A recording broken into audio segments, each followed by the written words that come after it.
सबसे बड़ी बात यह है, आपको पता भी नहीं कि आप कैद में हो। यही सबसे खतरनाक कैद है, जहां कैदी को पता ही नहीं कि वह कैदी है। आपका मन हर समय कुछ न कुछ बोलता रहता है, तुम ये नहीं कर सकते, तुमसे नहीं होगा, लोग क्या कहेंगे, अगर गलत हो गया तो।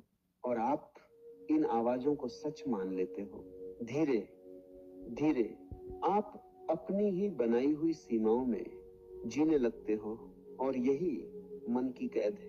अब एक बात समझो, ये कैद किसी और ने नहीं बनाई, ये कैद तुमने खुद बनाई है। अपने डर से, अपनी सोच से, अपनी आदतों से तुमने अपने चारों तरफ एक इनविजिबल जेल बना ली है, और फिर उसी में खुद को बंद कर लिया है। अब सवाल ये नहीं है कि तुम कैद में हो या नहीं, सवाल ये है तुम बाहर कैसे निकलोगे। लेकिन उससे पहले तुम्हें यह समझना होगा तुम कैद में क्यों हो। अब एक बात बहुत ध्यान से समझो, तुम्हारा मन तुम्हें कैसे कैद करता है।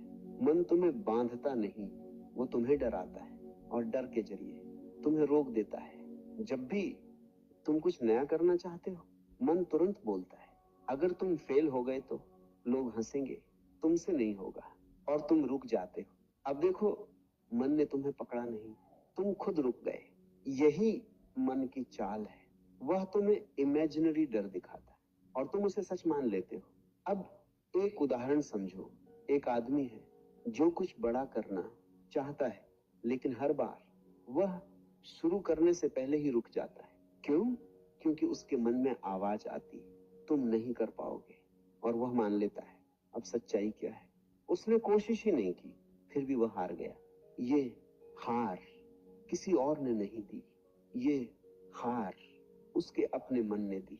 अब एक और उदाहरण समझो, तुम किसी को पसंद करते हो लेकिन उसे बोल नहीं पाते। मन कहता है अगर उसने मना कर दिया तो तुम बेइज्जत हो जाओगे, और तुम चुप रह जाते हो। फिर बाद में तुम सोचते रहते हो काश बोल दिया होता। अब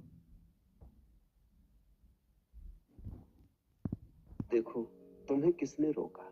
कोई बाहर वाला नहीं, तुम्हारा अपना मन। यही कैद है। मन तुम्हें भविष्य का डर दिखाता है और अतीत की याद दिलाता है, और तुम इन दोनों में फंस जाते हो। न तुम वर्तमान में जी पाते हो,